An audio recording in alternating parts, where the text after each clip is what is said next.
What's up? It's Currie-White back with another video, and I wanted to talk to you guys about how to be confident and how to be the kind of person that you want to be. So, when I was younger, I was painfully shy, and it's still with me to an extent. It's still with me. But I've always wanted to be a more confident woman, always. And I didn't know exactly how to achieve that optimal confidence. And like I said, it's still a work in progress. However, I'm doing a lot better now. So I'll talk to you about how I achieved the level of confidence that I have today. Number one is constantly exposing yourself to people. Sometimes you just have to don't think too much about anything. Just go for it. Just do it. Because when you're in your head too much, that's when you start to second guess. Then you start to think, okay, maybe I'm just not cut out for this. Maybe it's not a good idea. Or maybe I'll do it tomorrow. Then tomorrow never comes because you're just too shy and too afraid of rejection. So, which leads me to another issue. So, about rejection, it's gonna come. Don't try to stop it or mitigate it. It's gonna come. If it comes, just embrace it and just know that the yes is out there. You just have to trust the process and know that you will hear yes if you're patient enough and like I said, you have to trust the process. You will hear yes in all due time. You will hear your yes all in due time. Another thing you can do is watch motivational videos. Anyone who really sticks out to you. Anyone who you see is like your optimal, target person you want to, try to be something like. Don't try to be like anybody else, of course, but if someone has a lot of the characteristics that you're striving for in yourself, then use them as a focal point. My focal point is Gary V. He's like the optimal. I want to be just like him. And I know he doesn't really want people to be like him in that way, and I'm still going to be myself. But there's so many different facets as a part of his, comprised of his emotional intelligence that is just so flabbergasting that he even can think on such a level, because most people don't think on such a level. Most people have the entitled way of thinking and even can come across as like a bratty way of thinking because that's what society nurtures in us. So it's not completely our fault, even though we should take some responsibility. And that's another thing that I should mention. Start seeing yourself as responsible. Just understand that there are things out there that are your fault. There's also things that are not your fault. Accept the things that are your fault. Don't run from your faults. Run towards them and strive to be better in all aspects. Accept constructive criticism. But accept constructive criticism without being so obsessed with what people think. So you have to think about who is giving you such advice about your life. You have to see if the person who's giving you the advice is a model of what they're pitching to you. So if it seems hypocritical as to the path that they're trying to lead you on, yet they can appear as like broken, then you might want to disregard the advice. So it kind of sort of like a common sense thing, but it still needs to be said because common sense isn't so common. Another thing you can do for confidence is study and try to learn about yourself. Listen to the way you think. Listen to the way your body responds to certain situations. It is there for a reason. And sometimes the society could make us think that we are ill, mentally ill, just because we think a certain way. When actuality, it's just our body telling us to not go in a certain direction. So we have like this internal GPS embedded within us, and a lot of us, we tend to ignore our instincts when we should use them as a guide because it's there for a reason. So there was this video that I watched. It was a few months ago, and I rewatched it again to talk about it here in this video. So it's 15 characteristics of effective entrepreneurs, and it was on the Entrepreneur channel on YouTube, of course. And all of the characteristics, there's like 15 characteristics, and I had pretty much all of them. So they said, someone who is passionate, dedicated, yet insecure and a bit of a troublemaker, that's me. I take action, that's me. I'm obsessed with cash flow, that's me. Entrepreneurs are more likely to ask for forgiveness than permission, that's me. They are never satisfied with the status quo. Oh, that's my middle name. Not satisfied with the status quo is my middle name. Whereas most people avoid risk, entrepreneurs see potential. That can go either way with me. There are moments where I am like that. I'm more like that now in my entrepreneur journey and the transition from being a working class individual to entrepreneur.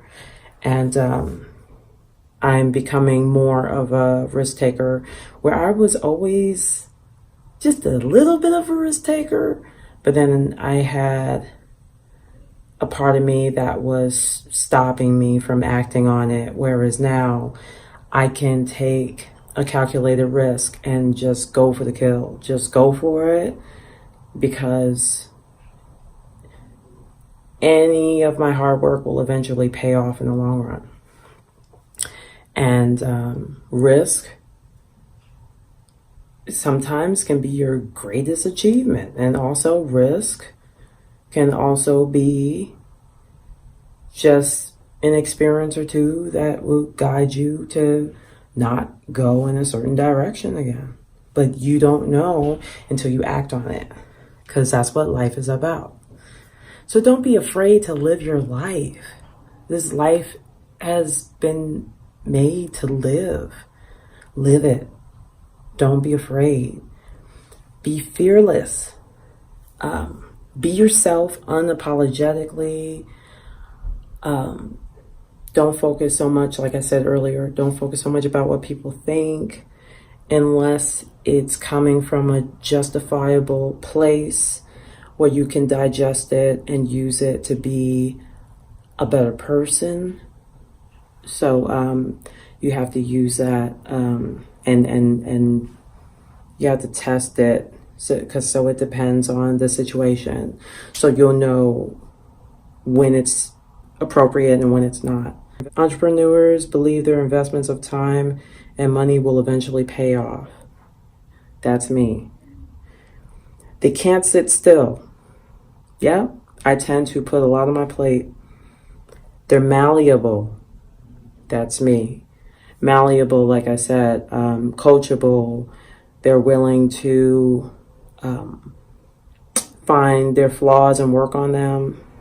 They're not afraid of their flaws. They don't run away from their flaws. They just use it as a guide to improve their persona. They are motivated by challenges. That can go either way for me. I'm working on that. But now there is a small part of me that sees a challenge and I rebel. I say, you know what? I don't like this challenge. I don't like challenges at all. But since you're throwing it my way, then screw you. I'm going to rise above this. And I don't care what it takes. That's me. So I have a little bit of that, motivated by challenges, but I'm working on that for sure. Entrepreneurs are outsiders because they think differently. That's me. That's been me my whole life since elementary school. And I thought something was wrong with me. I thought I was just so weird. I felt weird. And I'm unique. I am unique. I've been that way all my life.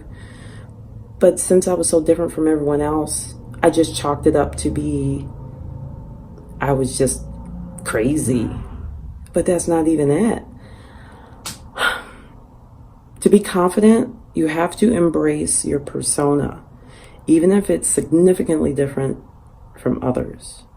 You have to embrace every part of you, even your flaws. Celebrate your flaws.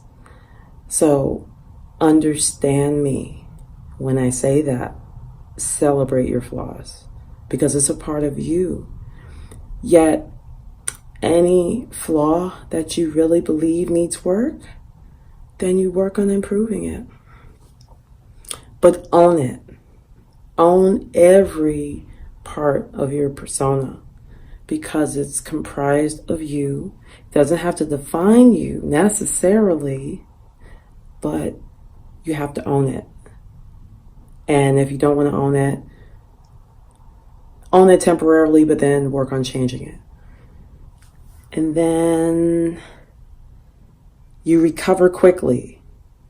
Yeah, I do. I recover quickly as an entrepreneur. I do. I didn't always do that because I've had my stint of depression here and there.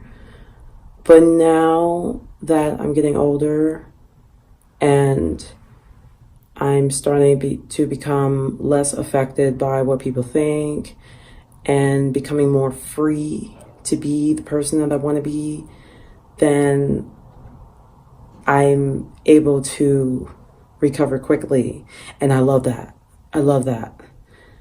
There's I don't know. I feel like there was a huge part of me that's fearless now.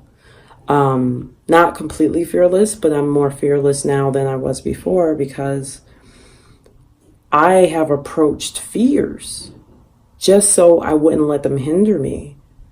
I'm devastated. Like I'm so scared of elevators. You know how many elevators I've taken this year? And that's not to say I'll take every elevator. There are certain ones I still don't want to get in, but I try not to let my fears overcome me. And because I do not want to close doors. I want to open doors. So that's something to think about. I work hard and play hard as an entrepreneur. Work hard, play hard. I never get rest, really. I never do, because I'm always in my head thinking about the next thing. I'm always strategizing. And I was always like that as a writer. Like I was always in my head. But now that I'm going for entrepreneurship, I'm really in my head because I'm thinking of all of these different things. Like I'm thinking about YouTube, how I can make it better, how I can improve on my episodes. Thinking about my job, how I can improve that, how I can get the next promotion, how I can meet more people, network more, get more opportunities. And I've been really doing that really well the last month or so, ever since I've been getting work as a model. And yeah, I've been extremely busy. And I was busy before the modeling, but now with the modeling, I'm extremely busy. You fulfill needs. So as an entrepreneur, I fulfill needs. I don't even try to, it just happens. I have people who are surrounded by me and they see something in me that they say that I fulfill something in them. There's a vibe or an aura about me where they feel like I am maybe in some way healing or inspiring or both. And I love to cash out on that. I really do love to, not cash out on it, but I really love to take advantage of that because I do love helping people. And it's circular because I'm helping them, but they're helping me. I'm inspiring them, but they're inspiring me.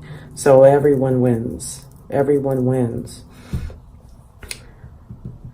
You surround yourself with advisors. So yes. As an entrepreneur, and as my last little bit, as an entrepreneur, I love to surround myself by people who I say are better than me. And these people are ones who are better than me in the sense where I'm trying to be on the level that they're on. Because that's how I advance in mentorship. So that's something to think about. So I talk about characteristics of effective entrepreneurship is because I feel like that could be a part of your confidence, because that was a part of my confidence and my journey when I discovered who I was as a person by watching these YouTube videos and asking questions like how do you, like, what kind of person am I, you know?